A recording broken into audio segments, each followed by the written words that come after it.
ఉమ్మడి మెదక్ జిల్లా వ్యాప్తంగా సంగారెడ్డిలోని 11 మున్సిపాలిటీలకు, మెదక్లోని 4 మున్సిపాలిటీలకు, సిద్దిపేట జిల్లాలోని 4 మున్సిపాలిటీలకు ఈ నెల 11వ తారీఖు జరిగిన ఎన్నికల పోలింగ్ ప్రక్రియ ముగియడంతో ఈరోజు ఆ మున్సిపాలిటీలకు కౌంటింగ్ ప్రక్రియ అనేది ప్రారంభమైంది. ఉదయం 8 గంటల నుంచి కౌంటింగ్ ప్రక్రియ అనేది జరుగుతూనే ఉంది. ఈ క్రమంలోనే ఈ నేపథ్యంలోనే ఉమ్మడి జిల్లా వ్యాప్తంగా చూసినట్టుంటే ఇటు పట్టంచెరు నియోజకవర్గంలోని ఏదైతే 6 మున్సిపాలిటీ కొత్తగా ఏర్పడ్డ 6 మున్సిపాలిటీలో బీఆర్ఎస్ పార్టీ మొత్తం కైవసం చేసుకున్నది. చూసినట్టుంటే గడ్డపోతారము, జిన్నారము, ఇస్నాపూర్, ఇంద్రేశము, గుమ్మడిదల మున్సిపాలిటీలు మొత్తానికైతే చూసినట్టుంటే బీఆర్ఎస్ పార్టీ కైవసం చేసుకుంది. ఇక సంగారెడ్డి నియోజకవర్గంలోని 2 మున్సిపాలిటీలు ఏదైతే పట్టంచెరు సంగారెడ్డి నియోజకవర్గంలోని సదాశివపేట, ఇటు సంగారెడ్డి 2 మున్సిపాలిటీలు కూడా కాంగ్రెస్ పార్టీ కైవసం చేసుకున్న పరిస్థితి. అంతేకాకుండా జైరాబాద్ నియోజకవర్గంలో చూసినట్టుంటే జైరాబాద్ మున్సిపాలిటీని, కోయిర్ మున్సిపాలిటీ 2 కూడా ఎన్నికలు జరిగాయి. కోయిర్ మున్సిపాలిటీలో పూర్తిగా హంగు వచ్చింది. అక్కడ ఇండిపెండెంట్ అభ్యర్థులు కీలకంగా మారినారు. అదేవిధంగా జైరాబాద్ మున్సిపాలిటీ చూసుకుంటుంటే అక్కడ బీఆర్ఎస్ పార్టీ పూర్తి ఆధిక్యంలో ఉండి జైరాబాద్ను కూడా బీఆర్ఎస్ పార్టీ కైవసం చేసుకుంటుంది. ఇక ఆందోళన నియోజకవర్గంలోని మంత్రి దామోదర రాజనరసింహ నియోజకవర్గంలోని ఆందోళన జోగిపేట మున్సిపాలిటీని కాంగ్రెస్ పార్టీ కైవసం చేసుకుంది. ఇక మెదక్ జిల్లా విషయానికి వస్తే మెదక్లో హోరాహోరీ పోరు బీఆర్ఎస్ వర్సెస్ కాంగ్రెస్ మధ్యలో హోరాహోరీ పోరు జరిగింది.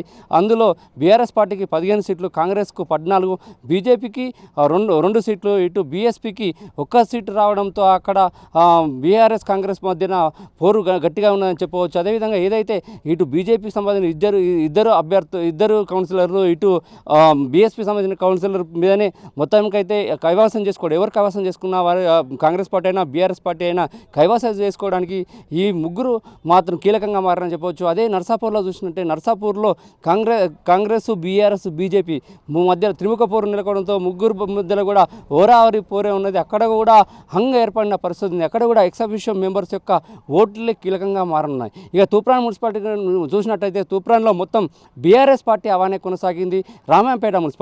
రామాయంపేట మున్సిపాలిటీలో మొత్తం కాంగ్రెస్ పార్టీ ఏకఛత్రాపద్యం ఉందని చెప్పవచ్చు. అక్కడ మొత్తాన్ని కూడా కాంగ్రెస్ పార్టీ కైవసం చేసుకుంది. ఇక సిద్దిపేట జిల్లా విషయానికి వస్తే ఇటు గజ్వేల్, దుబ్బాక, చేర్యాల, హుస్నాబాద్ మున్సిపాలిటీని మొత్తానికి చూసినట్టుంటే మొత్తం కాంగ్రెస్ పార్టీకి సంబంధించిన అభ్యర్థులే విజయం సాధించారు. ఇక చేర్యాల మున్సిపాలిటీకి వచ్చినటువంటి 12 కౌన్సిలర్ స్థానాలు జరిగిన ఎన్నికల్లో అన్యూన్యంగా మొదటగా బీఆర్ఎస్ పార్టీ వెనుకబడిన కూడా చివరి ఫలితాలు వచ్చేసరికి బీఆర్ఎస్ పార్టీ 7 స్థానాలను, కాంగ్రెస్ పార్టీ 5 స్థానాలు సాధించుకొని బీఆర్ఎస్ పార్టీ చైర్మన్ పీఠాన్ని దక్కించుకున్నది. ఇటు దుబ్బాకలో చూసుకుంటే పూర్తిగా కారావానే బీఆర్ఎస్ పార్టీ అవనే కొనసాగింది. దుబ్బాక మున్సిపాలిటీ కూడా బీఆర్ఎస్ పార్టీ కైవసం చేసుకున్నది. ఇటు గజ్వేల్ చూసినట్టుంటే గజ్వేల్లో కూడా హోరాహోరీ కొనసాగుతుంది. బీఆర్ఎస్ పార్టీ ముందంజలో ఉన్నది. బీఆర్ఎస్లో పార్టీ కూడా 2వ వార్డు నుంచి గెలిచిన అభ్యర్థి ఒక భర్త పైన ఓడిపోయిన అభ్యర్థి కూడా దాడి జరిగింది. అక్కడ కూడా బీఆర్ఎస్ పార్టీ పూర్తి హవా కొనసాగుతుందని చెప్పవచ్చు. మొత్తానికైతే చూసినట్టుంటే మాజీ మంత్రి బీఆర్ఎస్ పార్టీ తరఫున ఒక్కడన్నట్టుగా ట్రబుల్ షూటర్ అయిన మాజీ మంత్రి హరీష్ రావు ఏదైతే ఉమ్మడి జిల్లా వ్యాప్తంగా ప్రచారం నిర్వహించాడో ఆ ప్రచారం మొత్తం కూడా ఎక్కడైతే అతని చరిష్మానే మొత్తం ఉందని చెప్పుకోవచ్చు.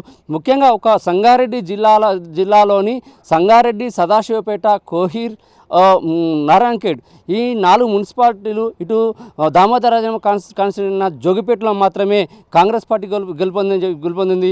ఇక మెదక్లో మాత్రము ఏదైతే రామాయంపేట మున్సిపాలిటీ కాంగ్రెస్ ఒకటి కైవసం చేసుకుంది. మొత్తానికైతే చూసుకుంటే హరీష్ రావు చేసిన ప్రచారం వల్లనే బీఆర్ఎస్ పార్టీ అనేది ఈ ఎక్కువగా స్థానాలను కైవసం చేసుకుంది. అదేవిధంగా హంగులు ఏర్పడడంతో ఇటు నారాయణఖేడ్ మున్సిపాలిటీ అయినా సరే, అటు కోయిర్ మున్సిపాలిటీ, ఇటు ఇస్నాపూర్ మున్సిపాలిటీకి సంబంధించిన అభ్యర్థులను ఎవరైతే గెలిచిన అభ్యర్థులు ఉంటారో వాళ్ళని ఇప్పటికే క్యాంపులకు తరలించడం కూడా జరిగింది. అదేవిధంగా ఇస్నాపూర్ మున్సిపాలిటీలో ఓడిపోయిన 6వ వార్డు నుంచి ఓడిపోయిన అభ్యర్థి యొక్క ఓటమి పాలనతో అతని భర్త అస్వస్థకు గురైనా కూడా హైదరాబాద్ హాస్పిటల్ కూడా తరలించి జరిగింది. ఇక చూసినట్టుంటే ఇంత సంఘటన చూసినట్టే రామాయంపేట మున్సిపాలిటీ నుంచి భార్యాభర్తలు కాంగ్రెస్ పార్టీ నుంచి విజయం సాధించారు. అదేవిధంగా మెదక్లో తల్లి కొడుకులు కూడా విజయం సాధించడం జరిగింది. మొత్తానికైతే ఇటు కాంగ్రెస్ పార్టీ నుంచి అటు మైనంపల్లి హనుమంతరావు, మైనంపల్లి రోహిత్ రావు, ఇటు ఏదైతే మంత్రి వెంకటస్వామి పర్యటించి కాంగ్రెస్ అభ్యర్థుల కోసం వాళ్ళు కూడా తీవ్రంగా ప్రచారం చేసి కష్టపడి జరిగింది. ఇటు సంగారెడ్డిలో జగ్గారెడ్డి చరిష్మా, మన ఆందోళనలో రాజనరసింహ చరిష్మా పనిచేసింది చెప్పవచ్చు.